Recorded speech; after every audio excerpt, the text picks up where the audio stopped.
That's interesting. So just a couple of quick comments, which seems odd from such a simple question, but you mentioned Licona. He was on my dissertation committee when I got my PhD. And Nice. so, yeah, very familiar with his work. And now you mentioned him. He's not going to argue from a reliability perspective. So he's not going to go, the Gospels are reliable, and then use that to move to proving the resurrection. He's going to use what's called the minimal facts approach. Fact, yeah. Yep. And so when he does that, he's arguing from the best attested historical evidence concerning the resurrection, and also evidence that's widely agreed upon by virtually all scholars. So he's taking a different tack there. Now, with that said, about 2 years ago, I published a book called 13 Arguments for the Reliability of the New Testament. So there's a number of arguments we can make for the reliability as well. It just kind of depends on how you want to go. Let's see if I can remember all 13 off the top of my head. The first is textual evidence. We've got good reason to think what we have today is what was originally written down, especially when you compare that to other ancient works. Yep. So, because there's over 5,000 copies of the Greek New Testament. Yes. Right. For example. So it kind of works like a blockchain. I saw this analogy where there's multiple independent texts, and they all confirm and corroborate one another as far as what was written down. Of course, that just tells us what's written down. That doesn't mean it's true. We got to do more work on that. Right. So that's just one piece, right? But there's at least 13 of these things. The other is the dating of these writings. They're widely accepted to be within the first century.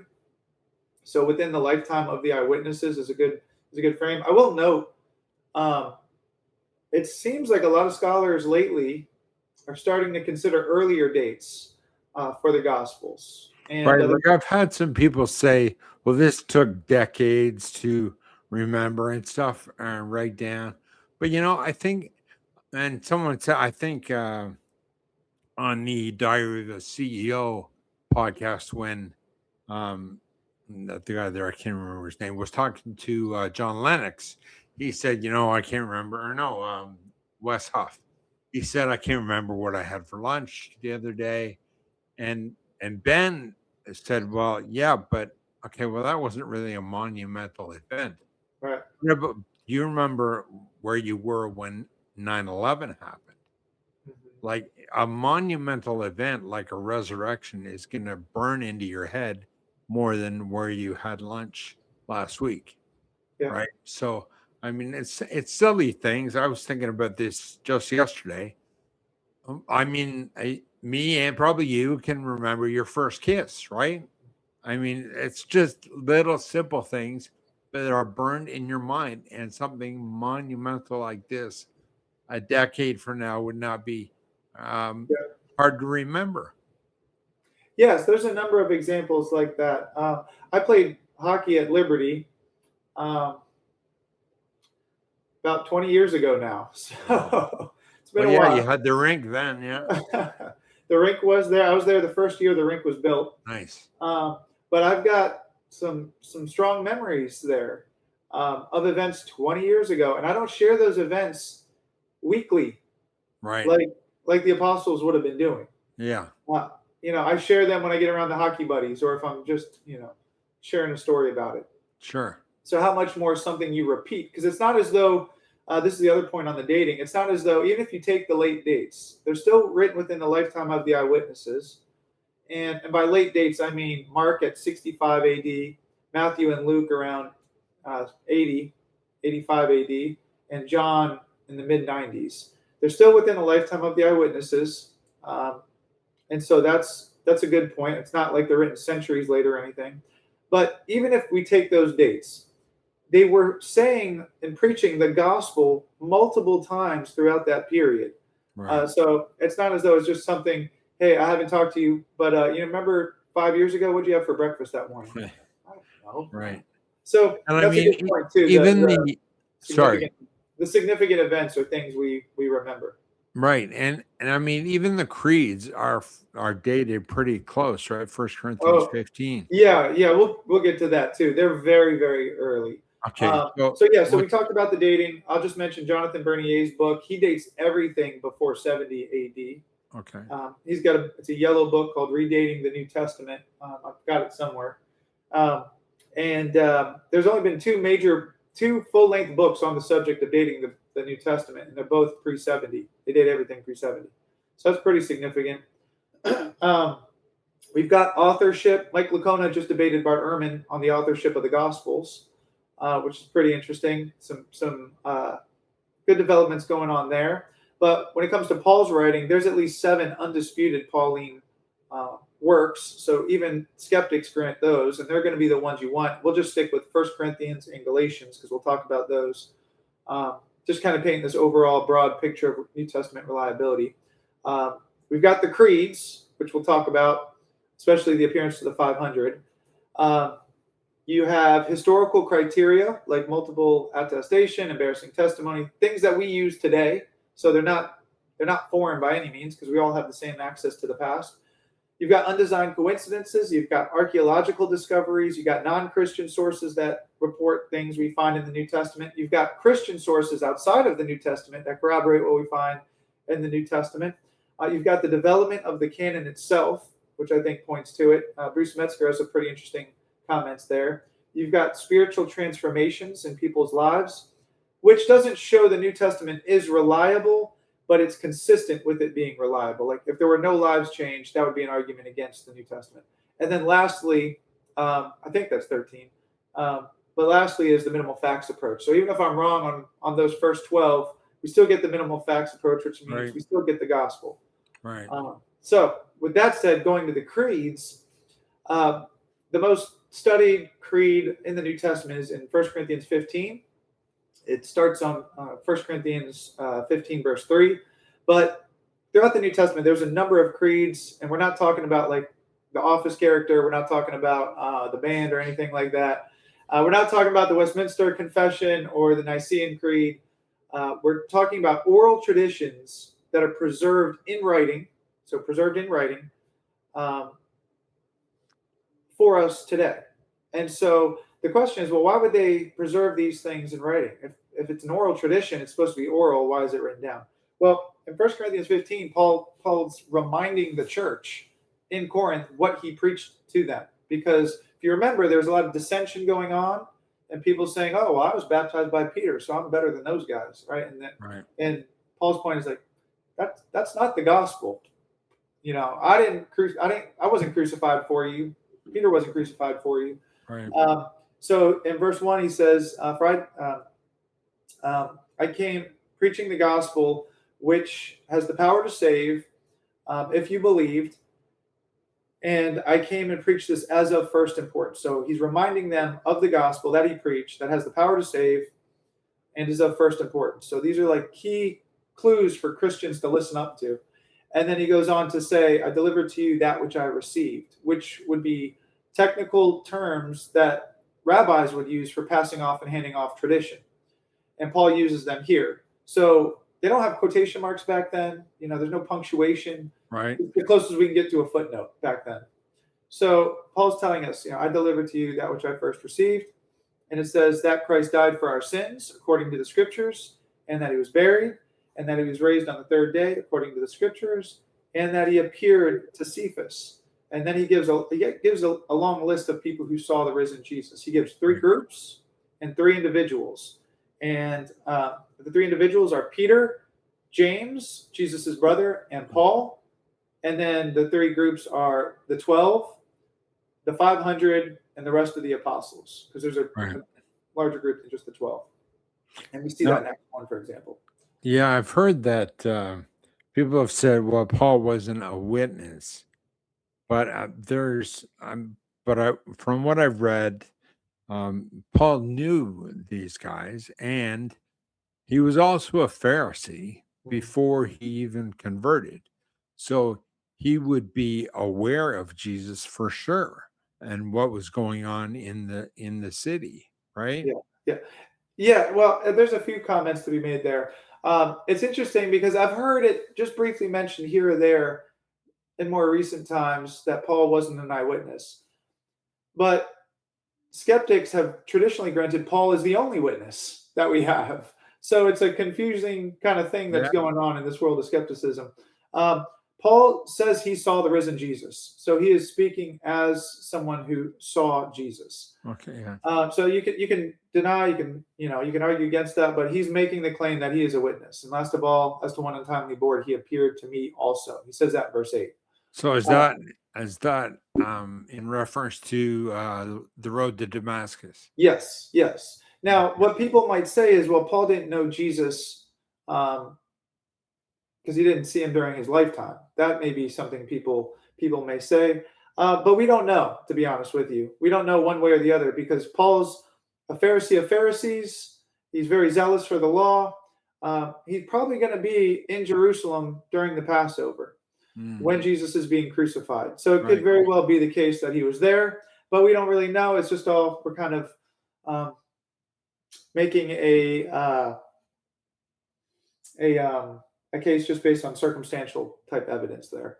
But he definitely knew Peter and James. Yes. And this is why I mentioned Galatians earlier, because Paul says 3 years after his Damascus experience, he goes down to Jerusalem and meets with Peter and James. And so he's having this firsthand discussion where he uses the word hysteresi, which, the root word of that is where we get our word history from. The point is, he's not going there for vacation. He's not going there just to hang out for the weekend or something like that. He's going there, and if you remember, the context of Galatians 1 is the gospel, right? If someone comes preaching the gospel other than what he preached, let him be anathema. Let him be accursed, I'm sorry.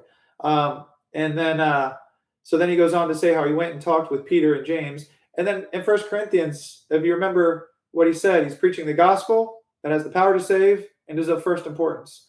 So if there's a discussion he's going to have in Jerusalem with Peter, the leading disciple, and James, the leader of the church, it's going to be the gospel. Yeah. So it's a very, very important meeting. Even skeptics like Bart Ehrman, in his book, Did Jesus Exist? He says, can we get any closer to eyewitness testimony than this? Because when Paul gives this creed in 1 Corinthians 15, it's connected, and actually all the other traditions, they're connected to this meeting.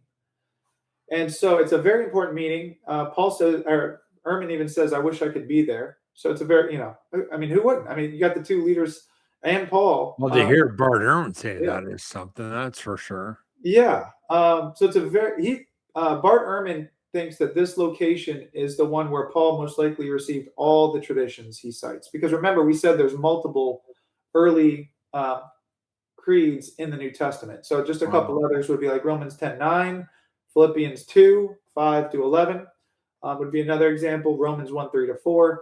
So there's other examples. Actually, 1 Corinthians 11 has one as well. So there's other examples in the New Testament, and he thinks this is the best place where he would have learned them all. So very important meeting. Interestingly, we mentioned 3 people who had appearances to the risen Jesus in that 1 Corinthians 15 text. It was Peter, James, and Paul. And who are the 3 people we saw mentioned in the Galatians 1? Same 3. Same 3, Peter, James, and Paul. So that's just an interesting point. I just like to note that. Richard Bauckham has a lot to say when names are mentioned. There's a lot of significance to that. Yeah. But in Galatians 2, Paul goes back 14 years later, and this time John is there too. And other pillars of the church are there. Wow. And they add nothing to his message. They, give him the right hand of fellowship and send him on his way. Now, I don't think most churches are in the habit of laying hands on people they know to be heretics and then sending them out and commissioning them. Yes. So Paul gets that twice from the pillars of the early church. So how does that, as we've discussed briefly, with the 500 witnesses, why is it only written by Paul? Yeah, so that's a good question. So the 500 witnesses, when we're looking at the Gospels, think of them, for example, they are a certain genre compared to, say, Paul's letters. Okay. The Gospels are biographies. They're about the person of Jesus and whose life we should follow and emulate. What's interesting about that, too, is that's a Christological statement, because for For a Jew to follow after an individual sounds a lot like idolatry. Right. You shouldn't be doing that unless Jesus is the embodiment of God. So an interesting point there. But their point and purpose is on that topic. Acts can allude to it because in Acts 1, which is a continuation of Luke, by the way, he mentions that Jesus gives proofs for 40 days. So he sums up 40 days worth of Jesus's activities and just says, and he did many convincing proofs for 40 days, and then moves on. Yeah. And so there's places to do it. But at the end of the day, there's all sorts of different reasons why people may select to say some things and select to omit other things. It has to do with the intention and purpose of the writings. And we can make some comments about that, about why Paul might mention it in 1 Corinthians. We can get to that. But just for example, because we mentioned hockey earlier, if I were to say, hey, look, I went and saw the Capitals play hockey, I like the Capitals, and I saw Ovechkin play. Yeah. I am spotlighting Ovechkin because I want to see, like, he's the best player. Yeah. You guys got to play hockey. Most hits, like almost number one in hits, number one in goals. Like, so I spotlight. That doesn't mean no one else was there. Right. Like, there was a whole team. There's two teams competing. But I'm mentioning him because, like, that's why I'm going. I want to see him play. So that's just an everyday example. We do that very normally, naturally. So now, why would Paul mention that in 1 Corinthians 15? Well, Paul mentions three groups. It's not as though the group of the 500 is the only group of appearances. But he mentions that some are still alive today and some have fallen asleep. Now, what's interesting is with this entire creed, some people go, well, look, they couldn't verify that. How are they going to verify? They just got to take Paul's word for it. Well, maybe, but maybe not. When it comes to 1 Corinthians 15, this creed and this information, not just the 500, but Peter, James, the apostles, the 500 themselves. If you remember, we talked about this at the beginning of 1 Corinthians. There's some division among the church, right? Yeah. And some were saying, I was baptized by Peter and I was baptized by Apollos, right? Yeah. In verse 11 of 1 Corinthians 15, Paul says, whether I or they preached, so we preached, and so you believed. Right. So that gospel that he gave, remember, he's reminding the church that's what they received, and that other people had preached it to them as well, other apostles. And we know Peter is one of them because he was there preaching this message too. So all the things Paul just said there, they would have already known from Paul, but also from Peter.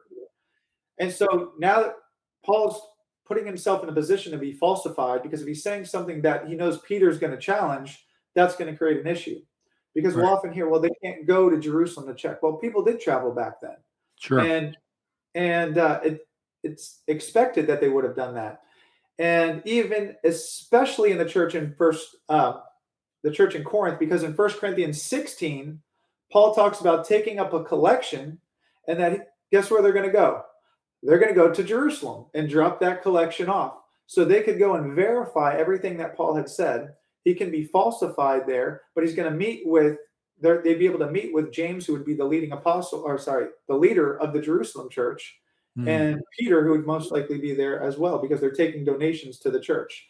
So now they're having this context in which they can be verified. And if they want to go check with some of those 500, that can also be done while they are there with those who haven't fallen asleep. So it's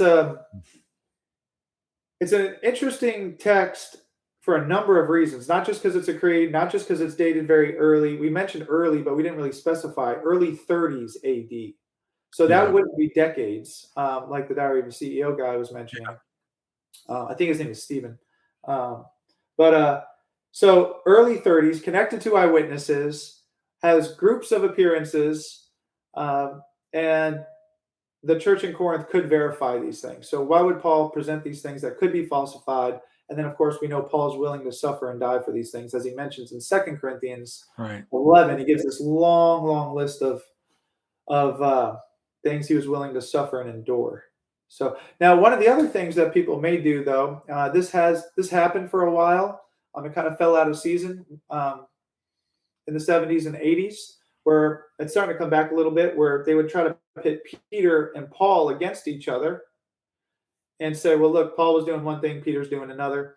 But E.P. Sanders wrote a book, I think it was called Jesus and Judaism, but that kind of showed, hey, look, now there's a good unity here with these guys. Paul's not inventing this. And Paul even says as much, I delivered to you that which I received in 1 Corinthians 15.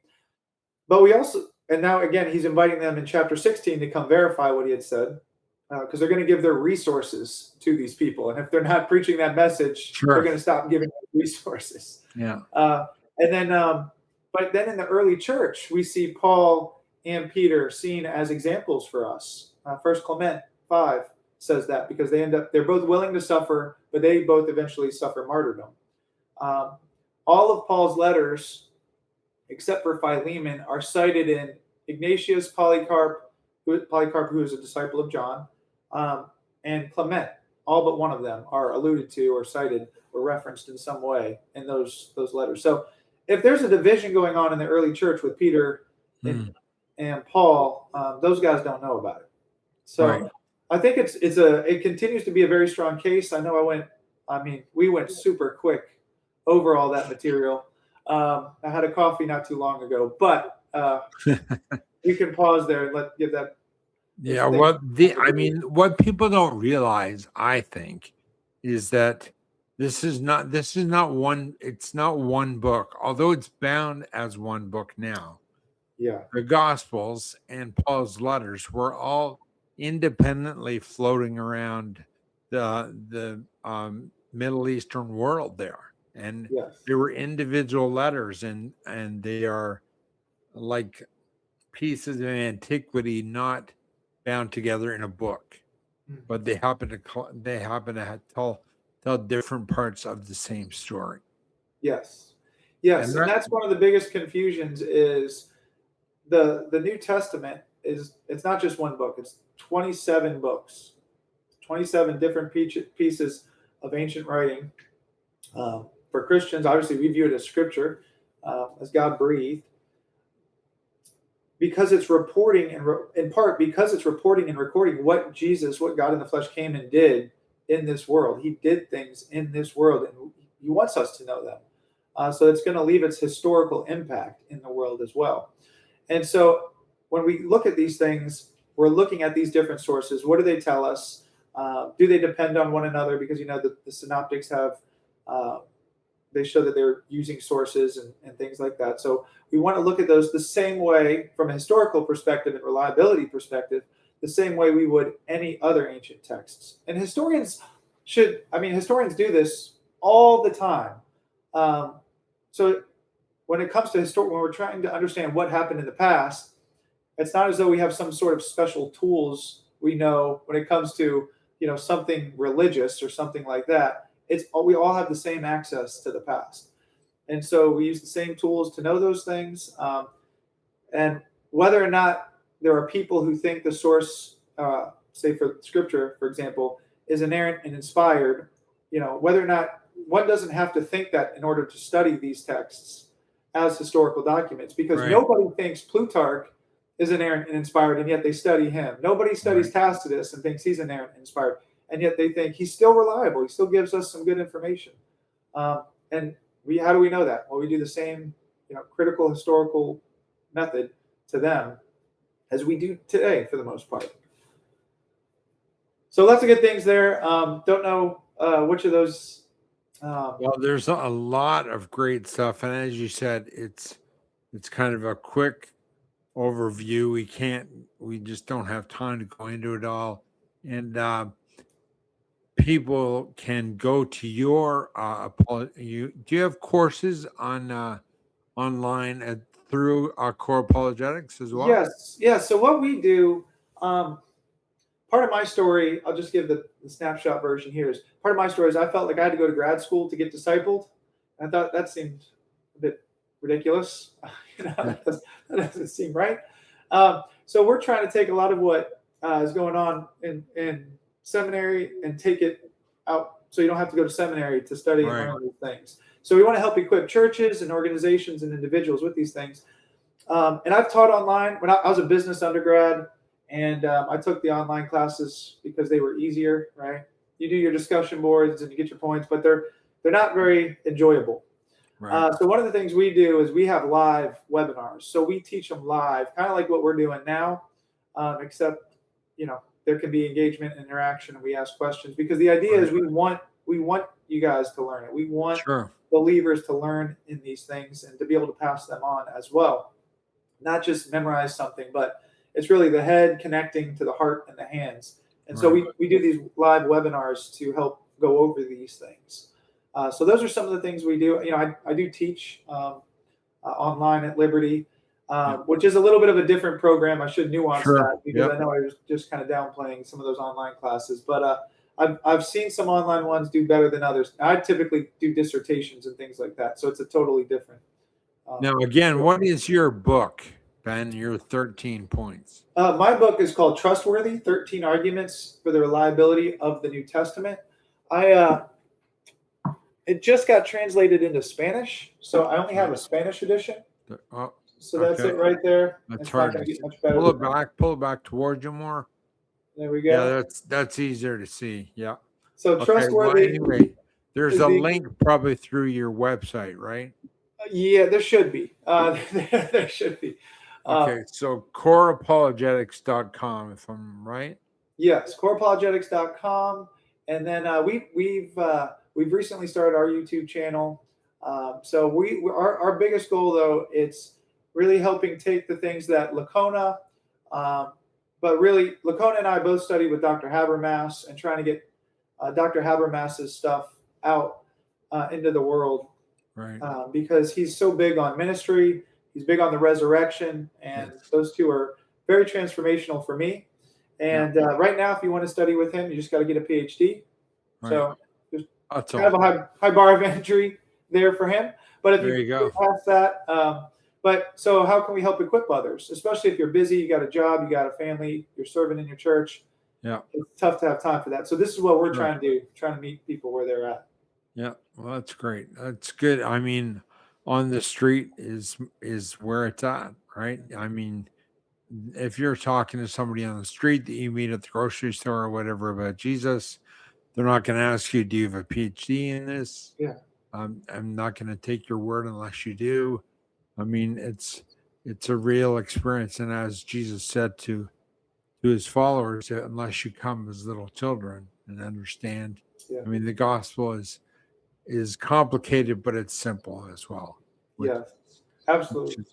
Which is a wonderful thing, right? Well, you mentioned something there that I thought was really good too. Is there seems to be this odd specialization of the sacred, where it's only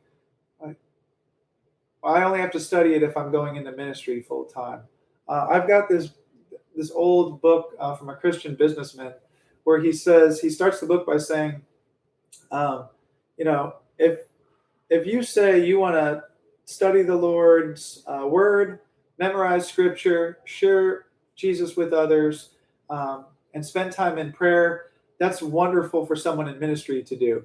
But if you're a businessman and you want to do that, that's just unheard of. And we're just like, wait a minute, those are things what a disciple is supposed to do.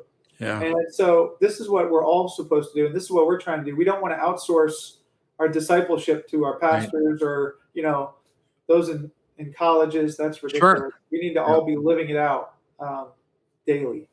Because my pastor's not going to meet everyone I meet. Right? That's exactly right. They're not going to be in the job that you're in. They're not going to be in the environment you're in. Like it's when you think about it, it's so obvious that it's like, well, yeah, that's right. And it's to put that off on, well, I'm not a pastor, so I can't do that. It's kind of detrimental, I would think. It is. And I think I can just, from my own experience, I waffled and wavered as a Christian for a long time because I didn't have these anchor points. And it's tough to share or be more bold in your faith if you're unsure about certain things or you haven't studied these things. And if your church isn't going over them or you're not getting discipled, it's hard to not do anything else because you just don't know. So we need people who can come alongside others and disciple them. because I was saved, but I was not discipled for a long time, and so as we have people doing, then you're more confident. Like, oh, I don't need to wait for my pastor. Like, I Yeah. see, I can share this with you now because I care for you. I want, Yeah. I want to share the good news with you. Yeah. In the same way, someone shared it with me. So I think those are important things. And a lot of times we say this a lot with our ministry. We think some reasons why a lot of people may be reluctant to share their faith isn't that someone's going to say no. Some people may be concerned they're going to ask the question they don't know the answer to. Right. But I think some people are scared someone's going to say yes, and then I got to know what to do next. Yeah. And I don't know what to do next. So I don't want you to ask me because I should know the answer because I'm the Christian here. Yeah. And I should know what to tell you. But if I don't know, I definitely don't want you asking that question. Yeah. That's going to put some embarrassment on me. But hopefully that can convict us and provoke us. Oh, I need to know the answer to that. Sure. Yeah. Well, there's so many apologetics channels out there now, like lots of Ben, not Ben, you're Ben. What's his name? McDowell. Sean McDowell has one, and I mean David Wood is doing Islamic studies, and those are huge on my channel right now. Islamic arguments. So hopefully your channel is going to grow too. Mine's small, but it's putting along, so we're doing okay. And well, we're trying to do something a little different because core apologetics isn't about Ben Shaw. It's about equipping and training, and so we want to have our videos. Ours are just starting, so I tend to share things maybe I always shouldn't, but like our videos right now are primarily just videos where we were doing an event and they happen to be recorded. Sure. But we want to share training videos to help train and equip people because it's great to see people answer questions that we may have, but to equip someone to answer questions, because your kids are going to ask you questions, your friends are going to ask you, your coworkers are going to ask you questions. So if you want to help people to do that, you're going to have questions. I mean, we don't got to act like we don't have those either. So it's good to have those training sessions and training clips, but we also want to share other good things. One of the things I'm working on is getting some missionary videos or heroes of the faith stories to share, because as believers, we need things to fill our minds and imaginations with good things. Yeah. And we know YouTube is just full of all sorts of good things, right? Yeah, tons of good stuff on there. So we need some positive things on there that can help fill people's minds. And hearing some of these missionary stories are just incredible. Yeah. And most of us don't even know about them. To hear what people have done, just trusting in the Lord and being faithful to Him and the things they've done to transform, bring revival, bring renewal, bring healing to communities. It's amazing. And so we hear that. It's like there's a book, Fox's Book of Martyrs, which I mean, most people have never heard of it, and the incredible stories in there, and the things that Christians have gone through that no one even knows their name. There's an excellent book. I was just looking for it. I'm kind of fussy. I can't find it right now. Well, you're unpacking, right? So. I am unpacking. This is true. But there's a book called The Book of Missionary Heroes. It's just an amazing book. Each chapter is about 10 pages. And they just tell some fascinating stories about people who have done amazing things. And that Hebrews 10:24 says, 10:24 says, let us provoke one another to good works. Let those good works provoke us to do good works today. Because we don't want to be unfruitful. We don't want to be unfaithful. I want to store treasures in heaven. Like, these are all good things that we can do. But we have to fill our imaginations with those things. Right. In our minds and our thoughts, and set them on the things above. So that's an excellent book. I want to start us sharing some stories from there. I've got some other ones up here that are just helpful, but it's not just missionaries. I mean, it's Christian businessmen. We got Christian lawyers, medical doctors. I mean, there's a story of a guy who was a Christian businessman, and he went down to start a school in Latin America. And when he started doing it, there was a civil war that broke out. So then he also started a hospital. So there are a number of theologians, and I can tell you this, having gone through the programs, we don't do any administrative, skill training. You don't learn how to set up, business documents. What kind Right. of coordinating do we need? Logistics, government registration. We don't do any. So he has all these skills and talents, and then he went and used them and applied them to start a school and then a hospital when needed. And one of my friends, our pastor's son, he went and served at that hospital in a Wow. medical capacity. Wow. So that impact of this Christian businessman Yeah. continues today. So these Yeah. are amazing things that everyday believers are doing when they're just seeking to be faithful. Yeah. I have a missionary friend who I met in seminary, but he's from Mali, West Africa, but his schooling was paid for by a businessman he met in Texas. He's from Mali, paying for a school in Ontario, Canada, and now I know him, and he started a school in Mali, which also has a little kind of health component to it. I mean, not a hospital, but I mean a health component. It's in a school with 1,500 African kids. Wow. So they're in Mali, which is a primarily Muslim country, but he's sharing the gospel right there with those kids. So it's great. It's all these things that connect. That's It's amazing. an amazing thing to see. Yeah, Anyway, Ben. there's numerous stories like that, and they just go under the radar. Yeah, it's true. So true. But those impacts are being felt by the individuals who are enjoying the fruits of that, like the students at the school, the patients at the hospital. Those are blessings to the world, and the goal is, like Matthew 5 says, that do your good works before men, so they glorify God as a result, so that they know God is the one doing this. And Titus 3:14 says, "Let us teach our people to meet pressing needs, to do good works, so that they will not be unfruitful." Wow. And so this is what we're created for. Well, okay, Ben, I'm just wondering if you have anything to add before we wrap it up here. Just thanks for having me. I appreciate this time. We're getting excited about what our YouTube channel is going to do. We're hoping it could be a great resource for people. Want to encourage people about our webinars. Those are great. We actually have our first Spanish webinar coming up in the fall on trustworthy.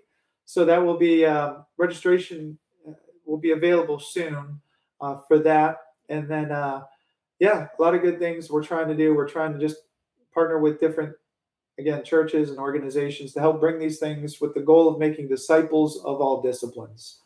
And excellent. Yeah. I'll put a link to your coreapologetics.com in my description to this video, so people can click on it and go right there. So that'll help out too, I think, and I'll tag you in this video. We can hopefully show it on your page as well, and we'll just go from there. Okay, that'd be great. Yeah. All right, Ben. Thanks a lot. Yeah. Thanks for having me. Appreciate it. Okay, we're rolling, but I'm gonna still talk to you for a sec. Yeah.